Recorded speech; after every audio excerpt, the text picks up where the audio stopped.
Hello, hello, hello. It's your girl Wit. I'm back, and this is Natural Peach TV, and we are back with another Insecure review. And I know I'm a little bit late, but you know how I be. Y'all know. Y'all should know this by now. When I put out my videos, I put out my videos. You'll get them when you get them. So, anywho, we're just gonna go ahead and dive in, and we're gonna be looking at season 3, episode 7.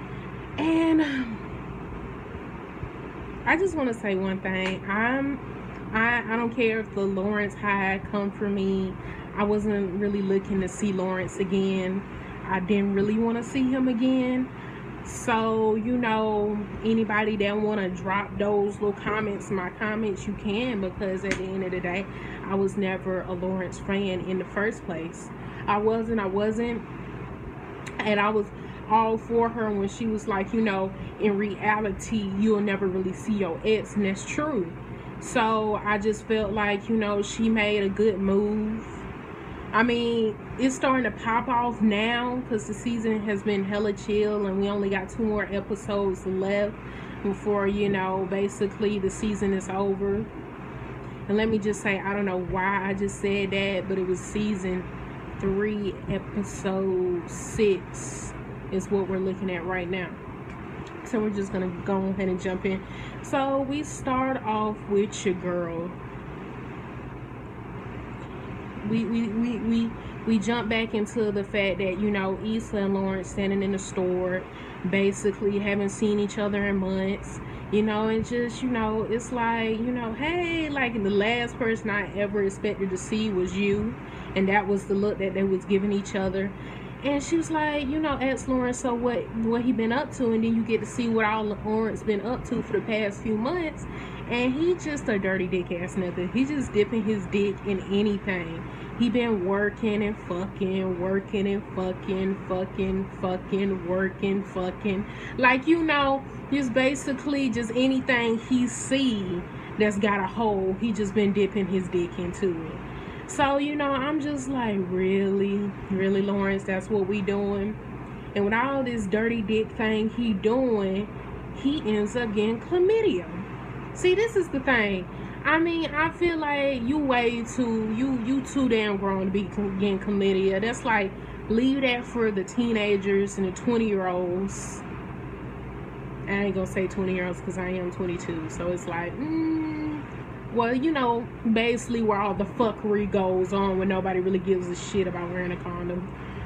But, he basically, we get to see what all he doing. We also get to see his friend Chad basically cheated on his girl, because you remember last season Chad was supposed to be getting engaged, but he messed around, fucked up, and basically he had to say, well, she could have took me bad, like I had all my grandmas there, she could at least called. I'm like, nigga, any other bitch would have did the same thing. Nigga, you have lost your mind. You better be glad that's all I did.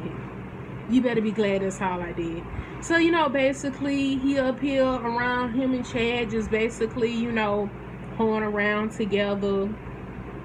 And then Lawrence, he has to end up calling all the girls, basically letting the girls know that they might need to go get tested for this chlamydia thing. It turns out one of the girls he did call, he hadn't even fucked her yet. And she was like, really, nigga? You can't even keep track of all the bitches you've been fucking? And then she just hung up, because any logical bitch that got a mind would have hung up on his ass too. Like, nigga, what? Lose my number. Delete it. So we move on, and then we fall back into Issa. And Issa is real serious about this whole music thing. She's real serious about, basically bringing music to her community, not having to go all the way to Coachella or anywhere else or Lollapalooza in order to hear good music. So, the lady had a hell of an attitude. She was like, bitch, no, don't do that, because every time people be trying to do something for the community, it be all the way fucked up. You know how niggas is. And then, Issa, she trying to do this in the next 2 or 3 months. And she was like, nah, bitch, this is like a year plan, because you got to get all your permits. Then you got to get drinking. And she said drinking like twice, because she said, niggas like to drink. And you know, it was just crazy. Issa was just telling her to give her all the forms, and at the same time, little by little, she just basically downing on your girl and her gifts right about now. So, but then, you know, luckily she got Nathan, her boo, and whatever. And basically he's there to have her back, like, you can do this and this and that. And then, like, he was like, you know, telling her, don't forget to tell your girl that my homeboy Andrew still got her jacket. Now, y'all know that Andrew was the Chinese dude, one of Nathan's friends that basically hung out with him at Coachella. He hung out with Molly. Well, basically, Molly got pushed on to him because the black dude wasn't really with the shits, with all the drama that she was just spilling out while she was all high and drunk. But Andrew seemed to be here for it. So, you know, Issa was texting Molly basically saying that don't forget to get your jacket. And Molly, she just basically embarrassed because she was doing the most. She knows she was doing the most, and basically she's embarrassed, so she doesn't really want to talk to Andrew. And then, like, you know, we got her assistant walking in talking about her fucking life. Like, bitch, who the fuck give a fuck about your man? Like, don't nobody give a fuck about you being happy and shit. Good for you. Now go find me something. Like, bitch, who is you? So we move on basically. And you know, Issa is basically cleaning up shit. And with this shit that she is cleaning up, basically her basically acting like he ain't got no goddamn dog. Ooh, just hate motherfuckers like that, like you blind as a bat, like you can't fucking hear, like you're deaf in this motherfucker, and he got a whole motherfucking dog upstairs or downstairs or whatever, and he swear he ain't got no dog. But anywho, so Liv ends up messaging Issa, and basically we knew this was gonna come back and bite her in the ass about the whole incident that happened in the first episode of Insecure when Nathan basically beat up old dude because he's being hella disrespectful. Motherfucker deserved it. But basically they you know, had a complaint. They was filing an investigation and all this and all that. So Issa ended up texting Nathan and was like, you know, boo, like, you know, basically, hey, they doing an investigation. Now I know I'm skipping over the few parts because I completely forgot that, you know, Issa and Nathan was in the bed together and they was having a little moment or whatever, and he was like, you know, how do you know it's real? And she was like, you know it's real when you find the right location. He was like, no, I'm talking about us. He was like, because I really, really like you and I don't even like people. And like, she was like, oh, so we doing that? Like, you know, we that far along in our relationship because we really just got started. We really just trying to see where this go, and you already saying you like me. And she's like, well, I guess, and you know, I like you too. And I'm like, no. This happens every time when Issa really gets into a dude, and then it always ends up going to shit. And you know, that's just the thing though. It never works out for Issa when it comes to dudes. I really feel like, you know, Issa got a lot of growing up to do still before she could really jump into a whole relationship like that. So, moving on from that, we got, I really don't want to say his name, Lawrence, and Chad, and also Derek, and they're all at the bar, and basically, you know, Lawrence basically saying he can't keep doing the same shit because he too old for this shit, which is a truthful statement. Motherfucker, you can't just be as old as you is just fucking a bucket and not, you know, because I was like, shit, yeah, all he got was chlamydia, nigga. You could have got something worse, something you can't even get rid of. So, you know, nigga, maybe it's time for you to take shit serious. You know, this whole phase is over. Stop it now. And Chad, he just basically like, why you gotta do that? Like, you know, I don't see what's wrong with it. I mean, Chad, he basically over there being bitter. And then Derek comes up, and then, you know, they talking and this and that. And then basically Derek asks Lawrence if he would ever consider getting back with Issa, and he was like, fuck no. And he was like, I mean, I ain't mean to say it like that because I ain't got no animosity towards her, but all I'm gonna ever see is her when she cheated on me. That's all I'm gonna ever see her as, so I don't really see us ever getting back together. So, and then Chad makes a little comment how, you know, Issa is a hoe and this and that because she's a woman. I'm like, really, Chad? You fucked up a whole bitch with strippers and you up here talking about somebody motherfucking cheating. Shut the fuck up, Chad. You be doing the most sometimes. You and your slit little comments you could have kept to yourself. And then I like the fact that, you know, I'm going to give him when props is due. Lauren stuck up for Issa and was like, she not a hoe. She just did some hoe shit. Which was a truthful statement. She did do some hoe shit when she cheated on her. But she wasn't a hoe. She wasn't just fucking multiple dudes. So, moving on from that. Molly finally meets up with Andrew to bring her a jacket. Now, Andrew is really feeling Molly. But Molly, her whole thing is that she not really trying to see Andrew right now. You know, because, you know, first off, she already embarrassed the shit out of herself in front of this man. And she wasn't really trying to see the bigger picture. Because I'm like, this man is still literally wanting to talk to you. And you up here acting like this. I was like, because I mean, any other motherfucker would have just left that jacket where it was at, threw that motherfucker away, washed his motherfucking hands with your ass, but he didn't. He actually feeling you. And you know, he tries to take her out, but Molly wasn't really with it. So later on in the episode, when it's her, Kelly, and Issa, they all sitting down and talking. And you know, Molly's basically just saying how she only see herself really being with a, you know, black man. That was her end game. That's who she wants to marry. That's who she wants to have kids with. But that's the thing, though. You never know, you know, who you gonna fall for because, you know, of course, you know, love doesn't exactly have a motherfucking color. So I don't know, you know, why she would say that. You know, I understand. And it's a lot of people, it's a lot of black women that's like that would rather marry into their race and not go outside of it. But, you know, that's not always the case. Sometimes, you know, sometimes you put... Universe itself sends you somebody that, you know, you actually need in your life. And it's not always what you thought you wanted, but it's what you need at the time. So it was just funny. And of course, Kelly, she didn't know what dude she was talking. Is it the Chinese one? Because if it's the black one, bitch, I've been fucking him. I'm like, Kelly, god damn it. Like, she was like, I hope it's not him. And I was like, damn, Kelly, learn her goddamn name. She don't never know none of the dudes she sleep with.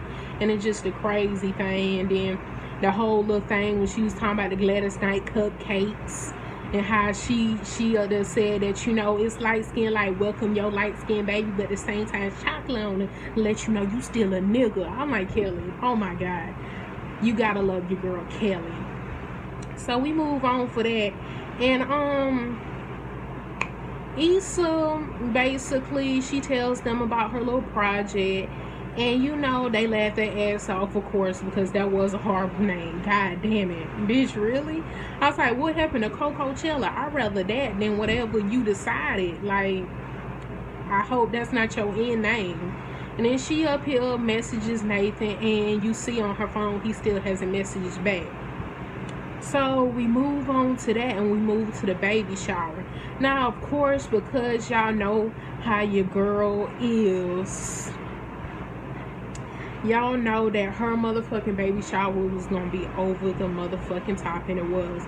She had all the little replicas of recreations of the photos with Serena Williams and Cardi B and Beyonce, and then one photo that didn't nobody know what the fuck was happening. Like, what the fuck is that?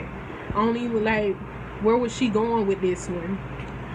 But anywho, Issa and Molly made themselves there, but of course, and I really want to remember Tiffany already had her whole other friend group do the baby shower for her. And then it's just this preppy little one named Blair. Ooh, out for blood on that bitch Blair, because that bitch was blowing subliminals, but she was saying it in such a nice way. I don't know why bitches weren't catching it. Blair was throwing hella shade in that motherfucker, like, you know, I just wanna be early for the baby, for my baby. I'm like, shut up, please shut up. I'm about to stab your ass. And then, like, you know, she up here saying they called it crazy crew and this and this and that. And it was just a lot going on. And of course, it was a co-ed baby shower. So, of course, Lawrence and all the dudes that's in the series end up being there. Let me just say, can we just say how it is a good cameo every time Issa throws in her brother? It is so funny because her gay brother was there. And of course, he was sassy as ever. And it was just funny because he was like, oh, that's your present? Oh, it's cricket as shit. Like he be just speaking what's on his fucking head. And it's just funny as hell.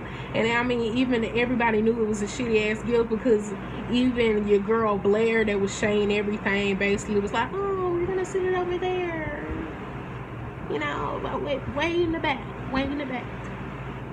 So, you know, Lawrence sees Issa and basically he's reluctant to whether or not to talk to her or not.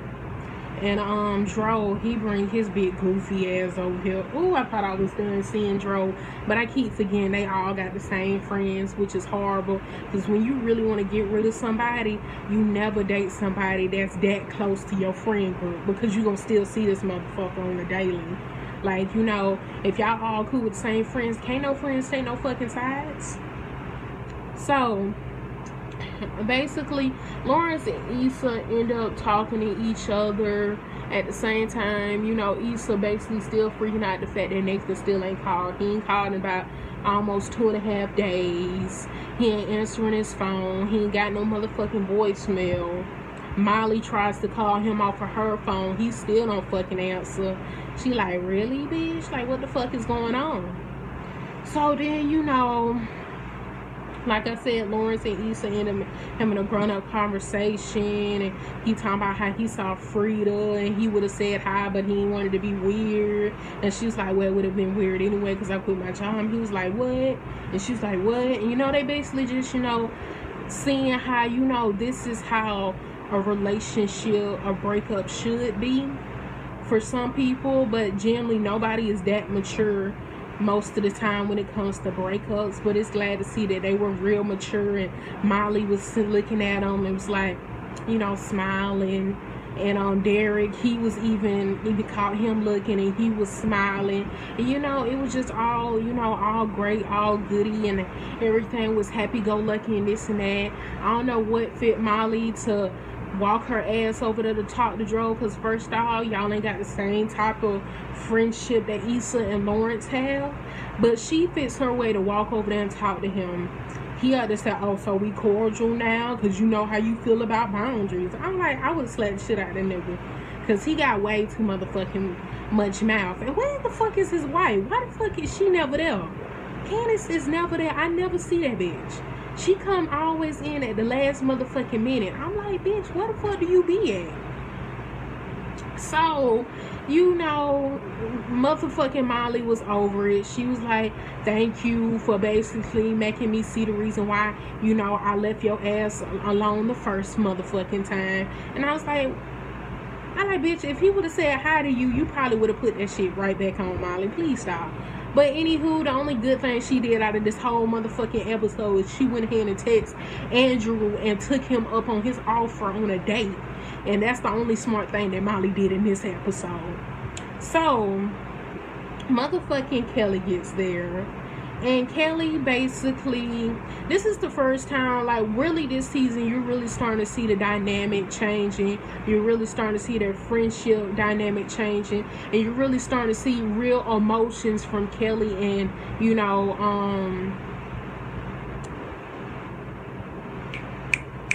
I'm trying to call her name. You know, Kelly and old girl that was pregnant. God damn it. I said it and then it slipped. Tiffany. Shit. Tiffany. You know, you're really starting to see their real emotions really come out. And, you know, motherfucking, which I thought she did real good on no fucking cupcakes. It was funny that her and motherfucking Issa brother was up here fussing. She was like, bitch, I heard you can't fucking read. Like, you know, because he was starting to talk shit like, don't nobody want them backup ass cupcakes. And like she said, back up. These motherfucking, these motherfucking cupcakes. And like Blair, she came out, was like, we'll just send them to the side. They'll just be backup cupcakes. And she like, you better midnight train these motherfuckers to the front. I'm like, hell no. And it was just so motherfucking funny. But then you see that Kelly is just over the shit. Like, basically she feel like she's getting booted out. And then she just ends up going outside. They end up having a real ass conversation. Tiffany, comes out and is like, what the fuck is going on? And, of course, Kelly finally spilled her tea. Like, what the fuck? Like, I feel like I'm losing my motherfucking best friend. It's about a baby. And I don't know what this baby got against me and this and this and that. Like, she had to say, Molly, you got Issa. But Issa to you is like what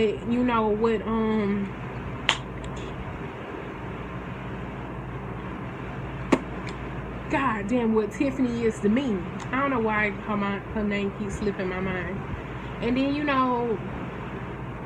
Tiffany comes out. They end up having a real ass conversation. And basically, she up here call out Molly and Issa like, bitch, because they was like, why you ain't get us to motherfucking help you with your baby shower? And she's like, oh, hold on, bitch. I was waiting for y'all to fucking offer. You never did. And I held off, but I went ahead and let Blair do it. And then, like, Kelly was like, okay, I see why you got on these bitches. Because they was making excuses. Like, Molly was like, I just got that new job. And, East was like, I'm broke. So, but Kelly was like, hold on, bitch. I asked you if you wanted me to help you. And that's when you lost me, Tiffany, because you didn't have to talk to Kelly like that, saying because she ain't got a child and this and that. That doesn't make a big of a difference. That's your best friend. I mean, she probably would have went all out for you, but you didn't give her a chance to even show you. And that's just crazy. So, as the motherfucking goes on, we see that they end up in the kitchen talking. Kelly ends up leaving 30 minutes, like, because we see after the whole conversation, Kelly just looking at Tiffany all in the distance, like, I really can't believe this bitch is really trying to boot me out of her life like this. I'm trying so hard for this friendship to work, and it just feel like, she don't give a fuck. So she ended up leaving. And Tiffany ends up motherfucking coming in asking what Kelly is. And like Kelly said, she probably won't even notice I'm there. And like they basically, to make Tiffany feel better, they was like, well, she said she had to get up, and go to work, because Kelly like to make money, That little voice that Issa did, she was like, well, she sound like that to me. It was just funny as hell because she don't sound like nothing like that. But then Tiffany fits her way to say that, oh, and Molly, why you ain't tell me that Dro and Candace is having a baby? And Molly like, what? Her face just got on my nerves, because I was like, bitch, I can't believe you so distraught by this. Like you been shot. Like, bitch, they're married. I'm pretty sure they want kids together. How are you this surprised by it? And then, Molly just, all taken away from it and all this and all that. And then we move on, and then Issa gets a phone call. Basically, the Lyft people up here saying that the investigation has been solved and dropped. And they talked to the dude, Nathan. And she's like, wait a minute, you talked to him today? Like, as in today, like he answered and everything. It was like, yeah. And it was just crazy because you're like, what the fuck is going on? He can return that call, but he can't return mine. And this is fucking crazy as hell, so it's just, we had to know it was too good to be true. I'm still mad that the person that they kicked off the series was Daniel. I'm so pissed about that. They was finally developing his character, and it just, shut him off like a light. It's just fucking pissing me off, because I was like, I really want to see where that went.